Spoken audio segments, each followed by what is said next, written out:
अ, मंजिल पर पहुंचना भी और खड़े रहना भी, मंजिल पर पहुंचना भी और खड़े रहना भी बहुत मुश्किल है, बड़े होकर बड़े रहना भी।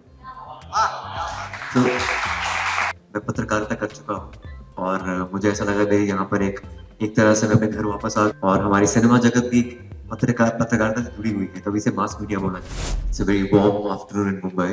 तो श्रोतागण को नमस्कार। यहाँ पर बैठे सभी पत्रकार को सादर प्रणाम। और मेरी टीम के लोग, आपकी टीम के लोग सदा रहे भाग्यवान, इस व्यक्ति विशेष का नाम है आयुष्मान। ये हमेशा मैं बोला करता था जब भी मैं हिंदी वाद विवाद प्रतियोगिता में हिस्सा लिया करता था तो ऐसे शुरुआत किया करता था। तो जैसे इंसान को अपनी जड़ें नहीं भूलनी चाहिए, तो कभी अपनी जड़ें कभी भूला नहीं हो।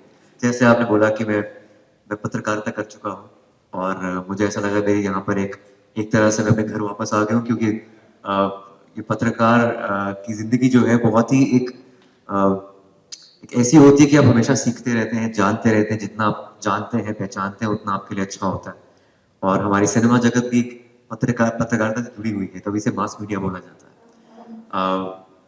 और काफी मराठी में उन्होंने बोला, वैसे बोला सगड़ा समझते हैं, बट आवाज आपकी गूंज रही थी तो इसलिए मेरे को कुछ कुछ सुनाई सब समझ नहीं आ रहा था। But it's a pleasure being here and it's always an honour जब भी मुझे एक एक्नॉलेजमेंट मिलती है from media people, and this is the most credible one till now, and thank you so much for having मी।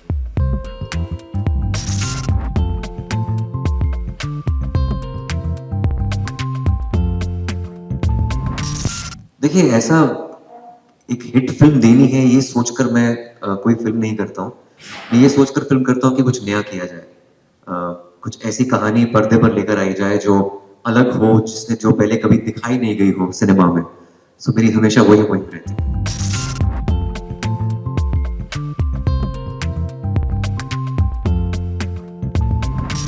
ये किसी का formula, हर एक का फॉर्मूला अलग है।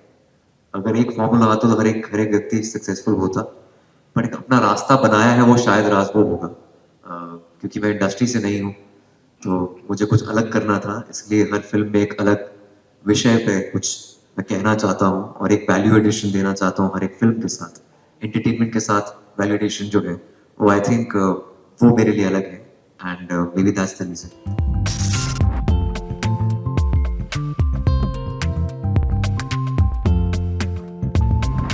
I started young as a television show contestant, reality show contestant, and did journalism after that. Completed my education, did radio, television, and was also like a producer, come copywriter for my radio shows. So it's been a very like baby steps towards success, which I'm really glad. आपका perspective सही रहता है. It was never a meteoric rise. So it's also very surreal, like from asking questions to answering questions. It's been a very long and fruitful journey for me. But first film was really important. I had said no to at least 6 films before signing on Vicky Donor, because I always believed that being an outsider, it was important to give like a good film as my first film, क्योंकि मुझे कोई second chance देने नहीं वाला था. So that was the reason maybe. So patience was key.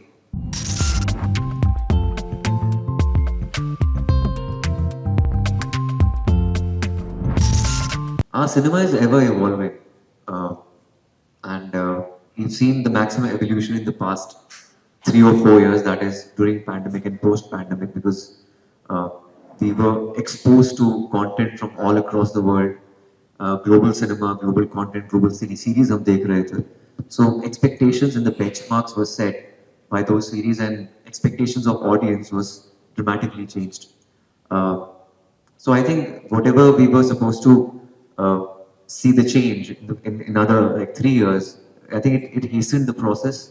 वो जो 10 साल में change होना था वो 3 साल में हो गया. But it's a good thing. As an artist, you are doubly challenged to perform better and to do better content. And I'm glad that is.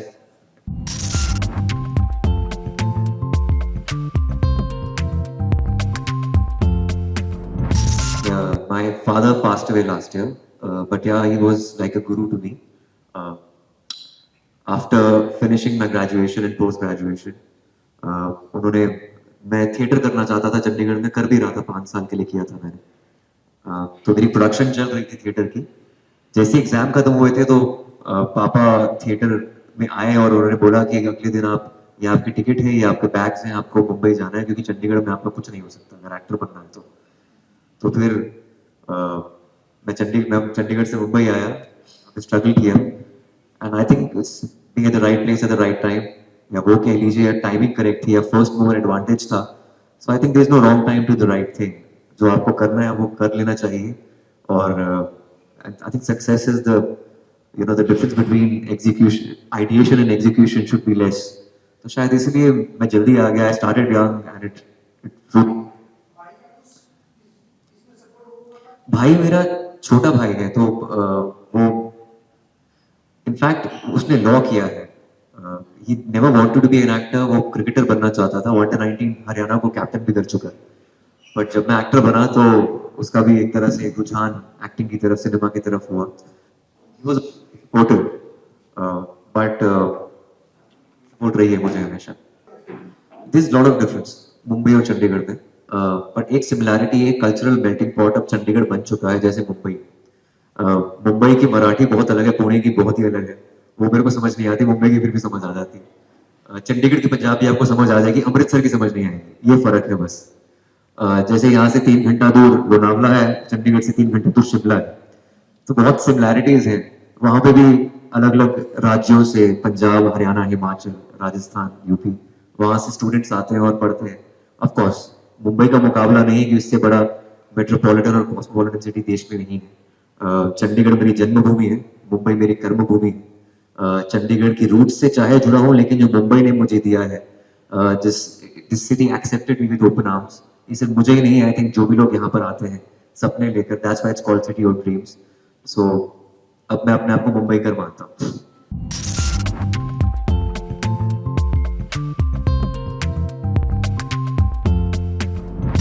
Turning point life का, बहुत टर्निंग पॉइंट्स थे। पहले तो मुंबई आना बहुत बड़ा टर्निंग पॉइंट था। मुंबई आने के बाद मैंने एक कसम खाई थी कि जब तक मुझे काम नहीं मिलेगा तो मैं बीच पर नहीं जाऊंगा, ना बीच को देखूंगा। तो जब भी मैं ऑटो से जाता था, जुहू बीच क्रॉस करता था ऑडिशन के लिए, तो मैं नहीं देखता था ऐसे। थैंकफुली वो 3 महीने के अंदर मुझे काम मिल गया, तो फिर इसलिए I could go to Juhu beach and Marine Drive and everywhere. But नहीं तो अभी तक मैं ऐसे ही चलता रहता। ये एक मेमोरेबल पार्ट था। दूसरा मेमोरेबल पार्ट ये था कि जब ओम शांति ओम आई थी, तो मैं नया नया मुंबई आया था, तो मैं एक होर्डिंग लगा हुआ था, बिलबोर्ड, ओम शांति ओम का। तो मैं सोचता था कभी मेरा भी यहाँ पर कभी बिलबोर्ड लगेगा। तो जब विकी डोनर रिलीज हुई थी, एग्जैक्टली वहीं पर विकी डोनर का पोस्टर लगा था। So that was, I think that was really really memorable. Dream girl 2 एक तरह की मेरे लिए केस स्टडी है, क्योंकि अपने आप से प्यार मुझे कभी नहीं हुआ इससे पहले। मुझे लगा कि मैं was looking too hot in the film, तो मुझे अपने आप से ज्यादा प्यार हो गया उस फिल्म के अंदर। सेल्फ लव को अलग अलग लेवल पर लेके गया हूँ मैं उस फिल्म में। बट अगेन उसको फिल्म करते हुए कभी मैंने ये नहीं सोचा कि मैं गोविंदा सर को कॉपी करूंगा या कमल हासन सर को कॉपी करूंगा, जिन्होंने पास्ट में एक विमेन, एक औरत का रोल किया है। मेरे लिए कंपटीशन था श्रीदेवी और माधुरी दीक्षित, तो उनको मुझे टच करना था कहीं पे। तो I tried my best with that film. बाकी आई एम ग्लैड कि 100 करोड़ प्लस वो फिल्म की।